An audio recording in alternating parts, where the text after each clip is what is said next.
Hello, I'm Thomas Hare, Chief Content Officer of the Performance-Driven Marketing Institute, a not-for-profit trade association that serves companies in the performance and the direct-to-consumer marketing world.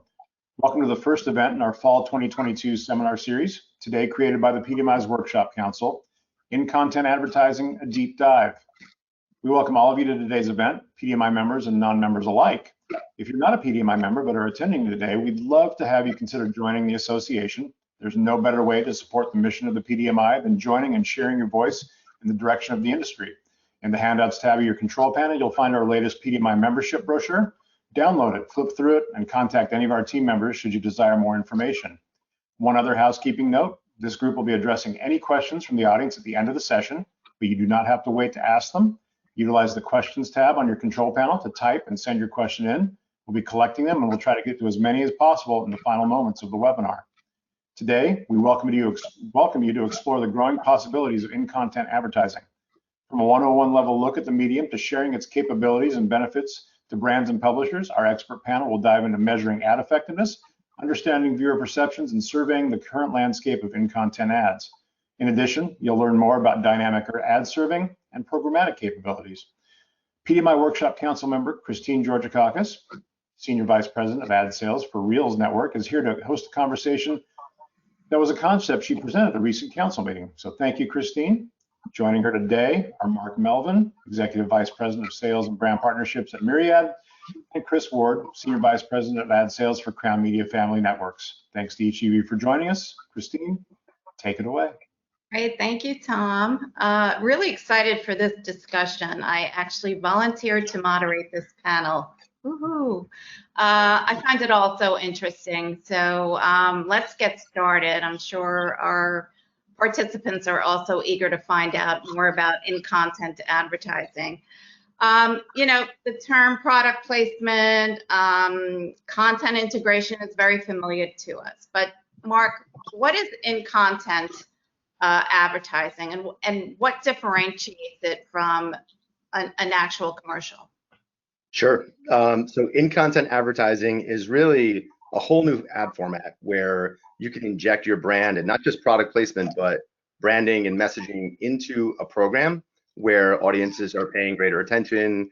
There's more people actually tuned in, and you know, it's a very valuable media element now to add to a media mix to really engage an attentive audience. So you know, we use computer vision and AI technology to scan programming and surface these avails and send them to our partners like Chris at Hallmark, where they can then approve the avails to go to market. They can all be presented to brands ahead of time. So lots of differentiators between traditional product placement and what can be done in that model versus what can be done in a post-production world. And there's a lot of benefits, you know, in terms of cost, human time, and you know what we're seeing in terms of the research and the benefits for advertisers. I definitely want to take a deeper dive into that. But Chris, what is it about the technology that made you on board? Well, first, just let me say thank you to Thomas and PDMI for inviting us here, and Christine for moderating. You know, when we first started thinking about this, you know, honestly, we did our homework. We talked to others in the space, and Mirriad was the clear choice. Not only do they have the best technology, but Mark and his team were great partners. We've been able to really develop a great working partnership with them. We meet with them weekly. We go over all the possible ad targets that we have. We look at our movies and we find great opportunities to put advertisers into our great content. So mostly it was, one, they're the leader, and then two, meeting Mark. I mean, I've known Mark for a long time, quite honestly, but meeting Mark and his team and talking through it with them, we really felt comfortable. And that's key because you're sharing content with them. You want to make sure that you know who you're in business with, and they really gave us a great feeling, and it's been very successful. Great. What's been the value to advertisers? And maybe Mark and Chris, you could both talk to that. You want me to take that one, Chris? You start. I mean, the value is there's so many different layers of value that come within content advertising. You know, I touched on a few in the intro, but the fact that, you know, in the program, that's when the viewers are paying the most attention. That's when they're leaned in, right? So you've got this, not only a larger viewing audience, but you've got a leaned in eyeball, right? This, you know, that when you're serving something, you know, to a consumer in a particular moment, there's contextual targeting involved. They're leaned in, they're engaged, it's very natural. And we see that in all the research that, you know, that we've done. Not only do they love the format just from a viewer experience perspective, but it's performing really, really well for advertisers. And, you know, Tom, I know we have some research slides. We can certainly maybe share those and follow those up, because there's, you know, from an ad format perspective, 80% of viewers say they like the format. We don't hear that about other ad formats, right? We know commercials work. We know that television advertising works.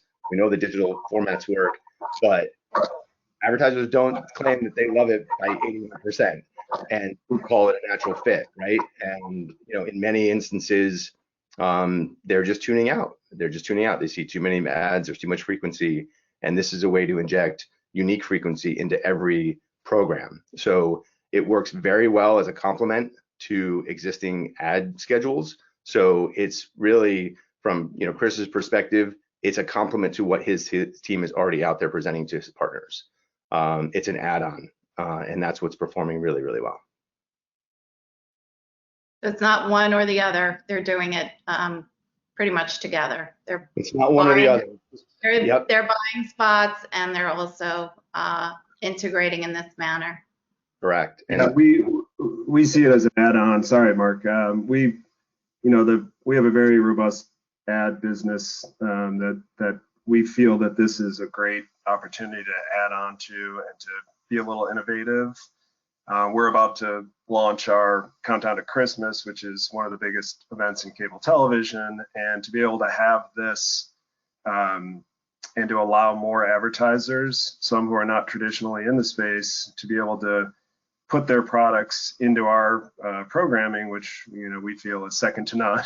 But we think it's just a great way for them to elevate their brand. And then, you know, we work with Mark and his team to pick a scene that's contextually relevant and make sure that we're putting their product in the best light, while at the same time not interfering with the viewer experience. Very important. And making sure that we're not interrupting the creative process. We want to lead with our content, which again we think is the best on cable, and make sure that Mark is helping us to be additive. And it really helps to fill out someone's advertising. So if they're running a schedule with us, to be able to have this and then to run commercials right out of the next break is something that really helps with their brand lift. Yeah. And Chris, can you talk more about what it's like to execute this from an operational standpoint? You know, for all the publishers out there, what is it like to kind of get this integrated into your programming? So admittingly not an expert on the technical side, but I will do my little spiel and turn it over to Mark. But we have found it to be really seamless.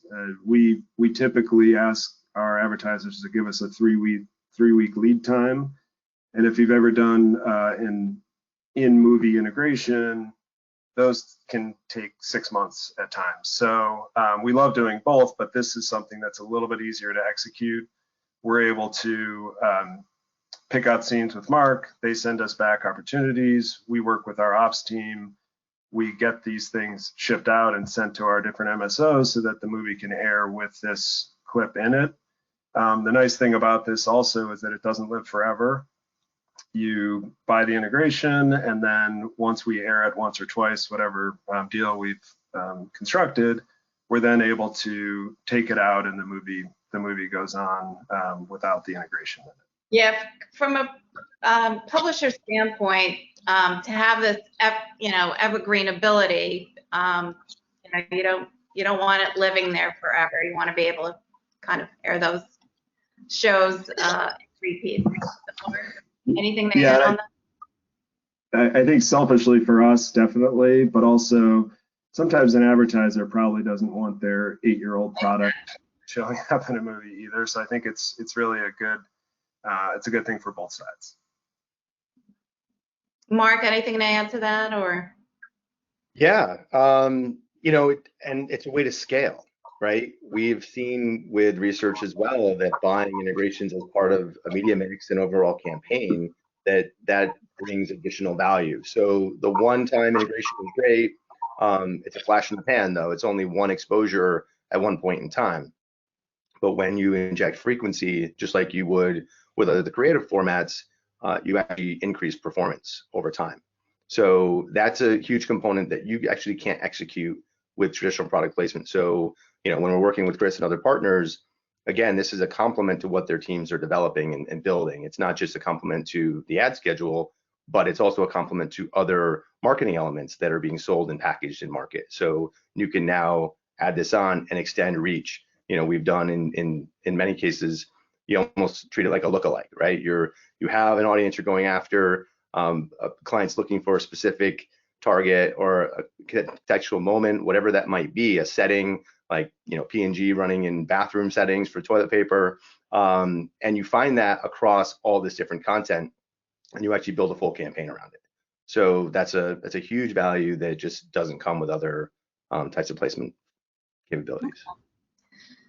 You have a performance-driven audience out there right now. So how are clients measuring success results on this in-content advertising? And maybe you both could do that. Yeah, and I can start there. And Tom, the next slide touches on, you know, some of the metrics we've seen. It really does vary by client KPI in terms of the vendor selection, who they would like to use to measure success and define what success looks like. But we've done a tremendous amount of work with Kantar. In fact, there's a white paper that's available both on our site and Kantar's site that was, you know, written by Kantar, and we're seeing consistent lifts in awareness, affinity, purchase intent. So not only are the base metrics there and match the platform that we're delivering content on, but the enhancement in terms of brand effectiveness, we're seeing across the board, across categories, that this is driving better results when you couple, and even when you're doing it as standalone, in-show integrations, you're getting a better result. And again, it comes back to higher audience, greater attention. We've taken that all the way through to consumption and been able to show too that there is actually lower funnel attribution that's happening. We're working with other vendors to do more closed loop attribution models. You know, we've got a lot of research that has been executed or that's in the works to really get down to performance. Chris, you want to add to that? Very similar on our end. We obviously know that's the main driver here. So if you're going to invest in this, you want to make sure that not only is your product being seen, but that your consumers are taking action. So we have studies that can show brand lift, intent to purchase. We have obviously the rating of the movie, which, you know, our movies rate extremely high. And when you're able to separate yourself out and put yourself in the context of these great movies, and when we handpick them, that really helps to make sure that we're getting total impact. And then when you put that in, you know, in fourth quarter, you want to drive your people to the stores, we're able to provide this platform that has this huge rating.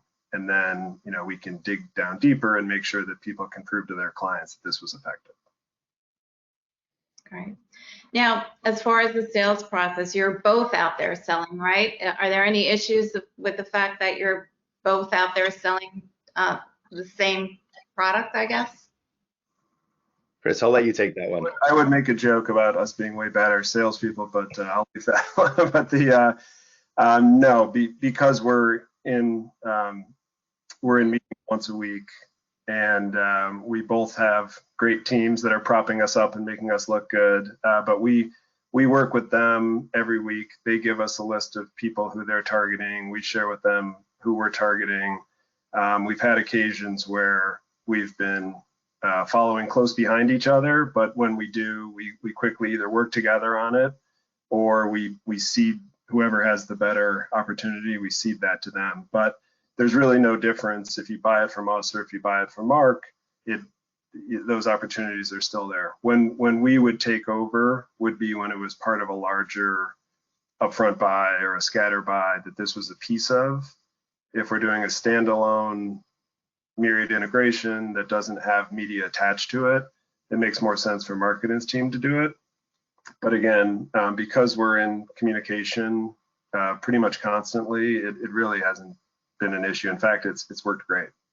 Yeah, and from our side, it's a truly collaborative effort. Like, we actually don't manage pricing. That's all set by the network partners.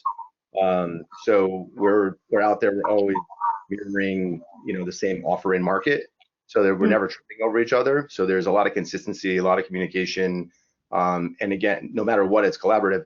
Even when we have interest, we're going directly to our partner to bring them into that conversation immediately. So there's never we're not an SSP. We're not out there, selling blindly in any way whatsoever. We're here to help drive success to our partners. That's the ultimate goal. Chris, are you speaking or? Oh, sorry. That was me. It was an important selling point to get to have total control over what ended up in our movies. If there's a product that Mark is talking to that we don't feel is appropriate for the movie, we can say no. Or if there's a scene that they want to use that we don't think is appropriate, we can say no. So having that control means that, it's great. You're working with someone who's helping to push you into a different revenue stream, but you're 100% in control of your own product, which is really important to us. Right, and we have a full end-to-end platform that manages so that all the rights and clearance happens, through Hallmark, and then there's also brand safety mechanisms in place to protect the brands we're advertising. Okay. You probably have a lot of salespeople out there, so I'm going to ask you this question for all the salespeople out there. Where do the budgets come from for this type of advertising? Where do you see most of the budget? Are they coming from digital? Are they coming from linear? Where are most of these budgets coming from? Are they marketing budgets? We've seen a combination. We've seen it as part of a larger deal. We've seen it sometimes from more of a non-traditional linear buy. We've also seen advertisers who might not typically have a 30-second ad campaign running. If you have a product and you don't have a commercial in flight at the time, or if you haven't really set on your ad campaign yet, it's a nice alternative to get into one of our movies and to be able to, put yourself into this great environment, but not necessarily have to have a campaign that's running with it. So, or if you're sort of a startup that's coming to market for the first time and you haven't landed on your commercial yet, this might be a good way to get your brand out there.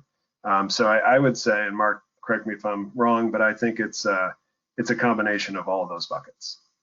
Yeah, we see that too, and it really depends on who the marketer is, where that budget is being allocated and when in the process, and what platform it's running on. We have content not only on linear TV, but across digital, across social, and influencer.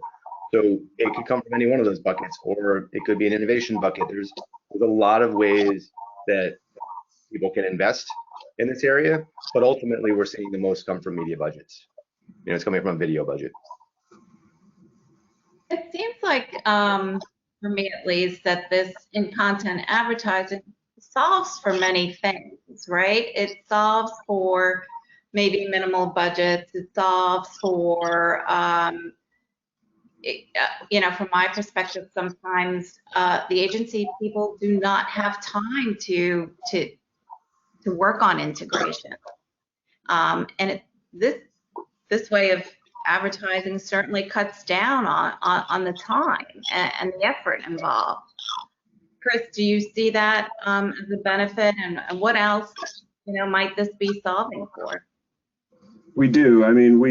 We do a healthy business of integrations that are in show. Sometimes they're storyline integrations that are big productions.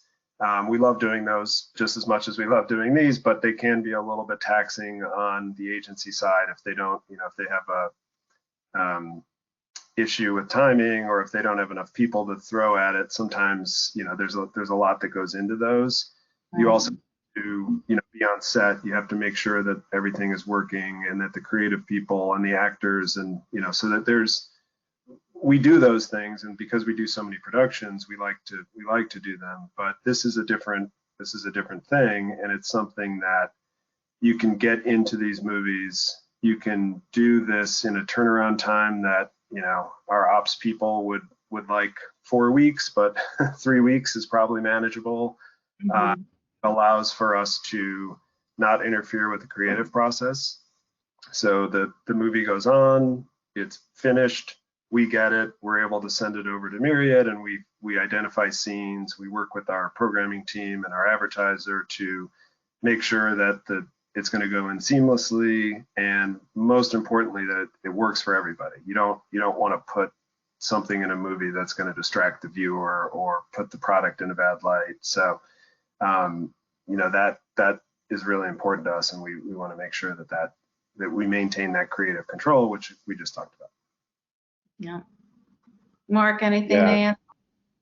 Yeah, I mean, it's just ease of execution and scale, right? It's the time it takes to execute.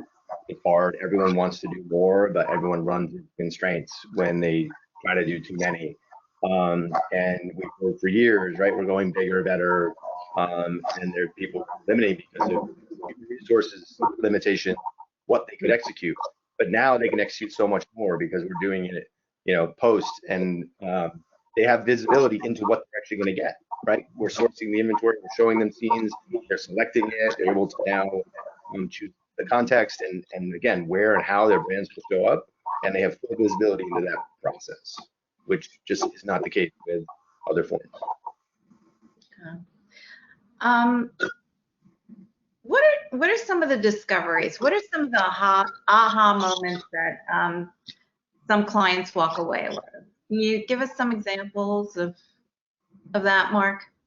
Yeah, I think I mean some interesting things that we've seen in research.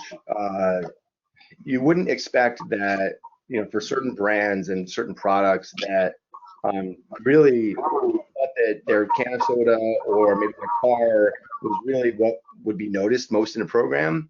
That in fact sometimes the signage moments and the branding moments that we create get higher attention. So we've done a lot of research on this, and we've seen that the performance of signage actually sometimes outperforms traditional product placement. We've had instances in different programs where there's been a car integrated, and there's also been Mirriad integrations in there, and the various signage or say a key fob or a computer screen actually did perform better than the car itself. And that car was an active placement, right? People were driving it. It was, a character essentially within the film, but these other placements actually performed stronger. And we've seen a lot of research too, where messaging really comes through. We had a campaign for an electric vehicle earlier this year, and the electric intenders actually responded much stronger than the general audience in terms of research. Everything was higher, but the intenders actually scored better. So that association with electrification actually came through in all the placements that were created. Can you talk a little bit more about the research and what it is that you work with as far as research? You're looking at Nielsen, right? Yeah. For baseline metrics, for television, we're looking at Nielsen. Obviously, there are a lot of vendors out there now competing with Nielsen that different partners are using. So whether that's iSpot or VideoAmp or any one of those, they can all measure baseline metrics for programming, right? So we can get you a count of who's viewed these integrations. Typically, what we're looking at, where you'd be looking at C3 for commercials, we're looking at an average program rating when we're doing integrations, because it's happening in the content when more viewers are present. So we're actually accounting it that way, which is technically slightly undercounting the actual viewership, because if we only measured the program and we took out the commercials as an average, it'd be even higher. But that's a little added value for anyone buying today. They get those extra impressions for free. But yeah, so measurement mirrors the platform. So if it's digital, all of those deals are sold on a CPV. Obviously, influencer and social platforms have their own metrics, but when it really comes down to where we're serving the content and how we determine how to measure. Chris, do you want to add anything to research? Well, I think that's just it's been great for us because we have all this library product. We have all these movies that do such huge ratings. There's all sorts of ways to measure impact of these things. But if you don't have the scale, then you're really not going to, you can measure all you want, but if 2 people are watching, it's not going to do a whole lot for you. So when we go into fourth quarter and we have 2 months of being the #1 rated cable network, and we can put these products into our library content that's all holiday themed for 2 straight months, 24 hours a day, that's a whole different impact. So obviously important to have all these studies that can show what the impact is on the brand, but I think most important, and what sometimes we forget, is that you've got to have a huge amount of eyeballs looking at these things before you start to dice it up and figure out what the other research metrics are going to be. And to your earlier question about what people are surprised about, I think they're surprised about how far the technology's come over the last 3 or 4 years. I mean, I think this used to be a little bit, it wasn't as seamless as it has become with at least our experience with Mirriad, and the way that they creatively put these products into movies, it really looks natural. And it's really been the thing that when we show the video, people really are very, they lean in and they start to say, wow, this is really different. This is really something that's creative that we can do that doesn't just feel like the can of Coke on the counter. Yeah, but that's a great point. Actually, we didn't share a video earlier, so Christine, if we wanted to play one, I think Tom has one queued up. Awesome.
That's just fabulous. Put me in the Christmas spirit, but who would have ever done it, right? I mean, it's amazing, amazing technology. A quick question. Have you ever made a mistake? Has there ever been a traffic? No, but we fixed mistakes. Yeah, no, we've never had an issue. We have fixed mistakes actually in content from traditional product placements. We had an instance, and not with Hallmark, but with another program that came to us where it was a beer company that was rated, and some of the scenes people were drunk and they didn't want to be in those scenes, so we unbranded bottles. Other scenes, bottles were damaged or labels were torn, so we were able to fix that, and we went through in that campaign 16 corrections without a single edit. Yeah. Awesome. So it's pretty amazing. Yeah. So just recently I was reading an article, PQ Media Analytics put out that product placement is on the surge to grow, about 15% in the US. What does that mean to in-content advertising? What does the future hold for in-content advertising? What does the growth look like? Yeah, I mean, I think that number actually doesn't even account for in-content advertising, right? That's a traditional growth number because Clients are looking for ways to get into, non-measured content, non-ad supported content. So you're seeing a surge in product placement from an organic standpoint. So you're seeing growth in that market, but that is really different than where we're coming from and where budgets are coming from. Some of the money comes from, traditional product placement buckets, but as I said, most of it's coming from a video line item. Marketers are looking for new ways to engage clients to gain their attention. So the growth factor is really much larger than that, and much larger than where we see the traditional product placement model being able to scale. So it's a monster of a number. With streaming out there, the growth of streaming, I'm assuming, the expansion of Mirriad is going to be massive, and in content advertising in general. Yeah. Any plans to work with Netflix, Mark? Are you lined up? Yeah, we would happily work with Netflix. Absolutely. Yeah, but I know, look, there's tons of benefits for all the streamers, whether it's an SVOD, current SVOD that may go AVOD. There's opportunities not only in the advertising supported segments of those audiences, but you can introduce in-content advertising to the non-ad supported tier as well, because there's already product placement that exists in many films. It's not interrupting the viewer experience. It's very seamless. So this can be a very powerful reach extension and new revenue source for anyone with an SVOD property. And the interesting thing, and I think you're probably heading this direction, but in terms of how this functions in a programmatic landscape, in a dynamic ad insertion landscape, we have the ability to serve integrations and address them to specific audiences inside of the content itself, and it behaves just like you would serve a TV commercial. It's just a VAST tag call that's being served to that viewer in that content in that moment. Incredible. I don't think you had that ability, right? A year ago or 2 years ago, is that fairly new, or? It's within a year. Yeah, it's relatively new, but it's a part of the company that's scaling. Chris, are you working dynamically with Mark with Mark at all, or is well, it I was going to say earlier that he started with the market leader and at Hallmark, and then he's going to make his way to Netflix shortly, I think. But he wanted to make sure that he secured a holiday, and he's done very well there. And now he can move to the second tier after that. We're open to working with Mark on all different areas. We have an SVOD service, and we've looked at trying to figure out how we could use this in our SVOD. But we really like working with them. It's been seamless, and we've been able to integrate a lot of different advertisers. I mean, we have this vast movie library. We've been making 90 movies a year for a long time. We make 40 original movies in Christmas alone, or in the holiday season alone. So we have a lot of opportunity to use this technology, and we think we're really uniquely positioned that way. Not that many cable networks would have that sort of a library that would lend itself to so many different advertisers. Mark mentioned earlier in the talk, making sure that the content was safe for the advertisers. That's never a problem that we have.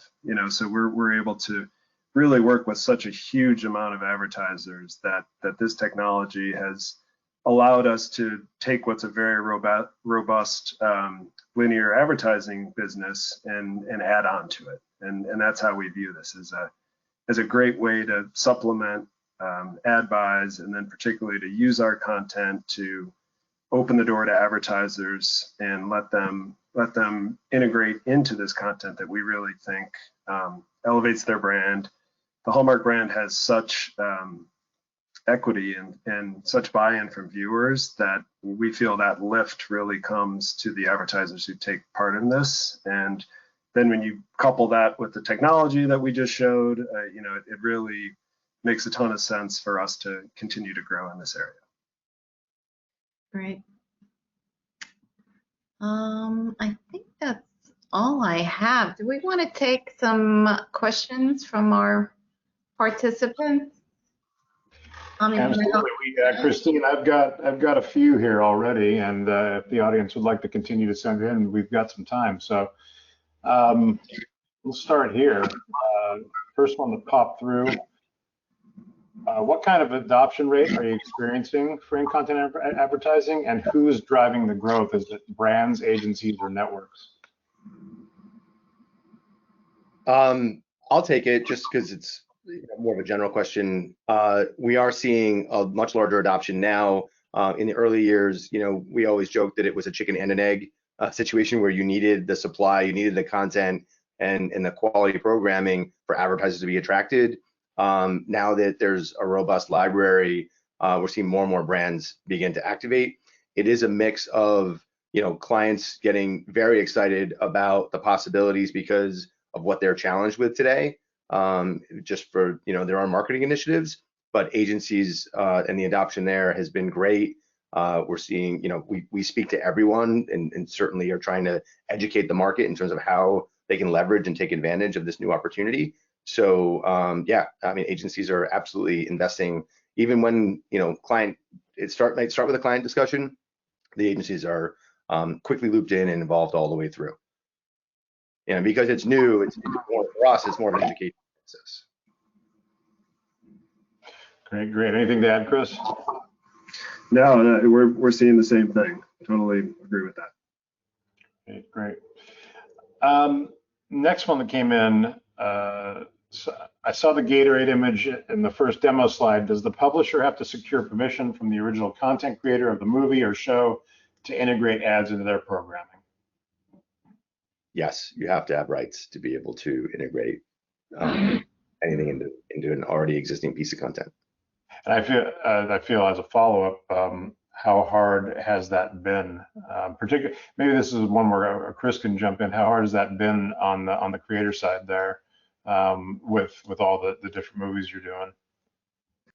Well, with the movies that we produce, we do a lot of them are owned by Hallmark, so we're able to work more easily with those movies. And then we select the movies that we share with Mark in order to make sure that there's no issues on that front. We haven't had any problems so far. We've been able to really manage that side of it very easily. Great. Next one that came in.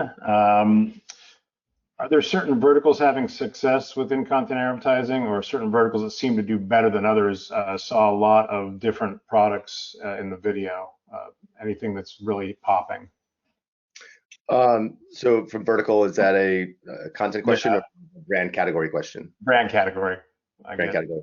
Mm-hmm. Yeah. I mean, look, it depends on the program format, because when we're analyzing content, we're categorizing scenes for various product categories, and there's a lot of kitchen scenes in sitcoms and in movies, so lots of food and beverage opportunities, different CPG moments. I mentioned before, toilet paper in bathrooms, you can really own a location. We see that a lot. We've had coffee brands who wanted to take over office spaces. We've got another request that's similar in terms of like a takeover type moment. So auto, right now, travel, the fintech category, which might be one that you wouldn't think right off the top of your head, but we've seen a lot of success there. So some of your non-traditional product placement categories have been successful because they struggle getting themselves into those more traditional placements. They can't be managed through a prop master or someone on set. It actually has to be done in a really tasteful way. I think at the end of that holiday video, if you caught it, that was Hallmark movie scene. There was a Charles Schwab magazine that was put there, and that was during a conversation that was very contextual to personal finance. So perfect moment, made a lot of sense for the brand. We've done other work with MasterCard where they wanted checkout moments, so we were able to insert their brand at a checkout moment where someone was making a payment. So yeah, we're seeing all categories, all agencies, all investing in money at this point. Yeah, I think we've been pleasantly surprised by how it's not one category.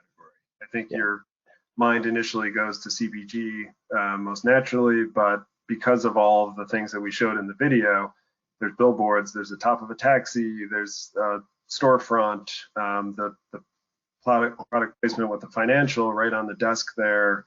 You can do a water bottle on a desk. You can do, I mean, there's so many different opportunities that we've been, again, very pleasantly surprised by the amount of different categories that see this as a great way to get their brand into, at least from our perspective, into our great content. And it's a real selling point for it because it's not just one category. Great. Just had a question come in that kind of echoes the other question, the last question I was going to have for you guys. So I'm going to combine them a little bit. I think the idea here is more, is this doable only in scripted programming or movies? The first question asked about live environment, such as a 50-yard line of a football game, sidewall at a soccer game. The second question asked about reality or competition programming. So, no, in terms of entertainment content formats, look, there's certain challenges with period pieces, right, or older content that, just doesn't fit, or, maybe very futuristic, unless a brand, existed in that time period or, wants to represent themselves in that setting. Those can be a challenge, but for the most part, entertainment content from scripted to unscripted to even competition series, we've worked with all of those. So there's tons of opportunity there. Live is a completely different animal altogether.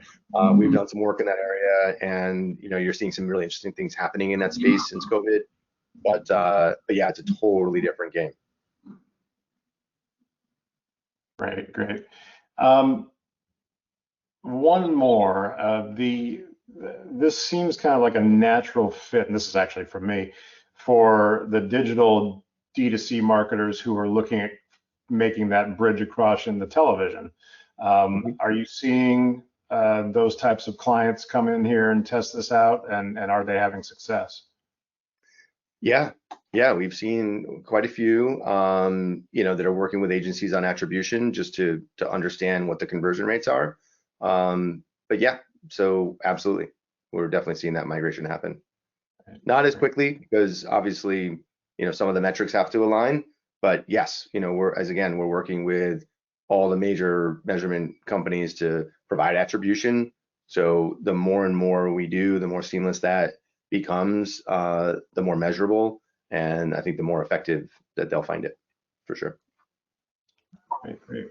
And yeah, I think we see direct to consumer and streaming, while streaming is a big part of our future, when they want to promote themselves, they typically come back to cable TV to make sure that their message gets heard. And direct to consumer, there's all sorts of studies that we've seen that they get huge lifts when they really invest in traditional TV buys. So the next step, I would think, would be to add to that and use this technology to put some of their products into our movies as well. Yeah. Makes sense. If there's no other questions, I'm going to pop back in here and say thank you to Christine and Chris and Mark for a very enlightening 45 minutes. We appreciate it quite a bit. I think it was something that we haven't really talked about at the PDMI before, so it was great to hear all about this in content advertising, the opportunities, the new trends, and all those things. So thanks to all three of you for taking part, and thank you to the PDMI Workshop Council for bringing us the event today. If you are a PDMI member and would like to get involved, you can reach out to me and share your interest in the Workshop Council or any of our other 4 councils today. Your next opportunity to attend a PDMI event live online is the next edition of Take 20, our bi-monthly 20-minute webinar series created by the Brand Response Council. That event is set for next Wednesday, October 12th at 2 o'clock Eastern, 11 a.m. Pacific, and is an inside look at what you can expect at PDMI West, our in-person event set for October 24th through 26th in San Diego. To register for the webinar, please visit thepdmi.com/take-20. Speaking of PDMI West, time is running out to register for what should be an outstanding event, chock full of networking and educational opportunities at the Hard Rock Hotel, San Diego. Don't miss out. Visit thepdmi.com/PDMI-West to register today. Thank you again for joining us today. Enjoy the rest of your day and the rest of your work week. Be well. Take care. Bye-bye. Thanks, everyone. Bye, everyone. Thanks. Thank you. Chris.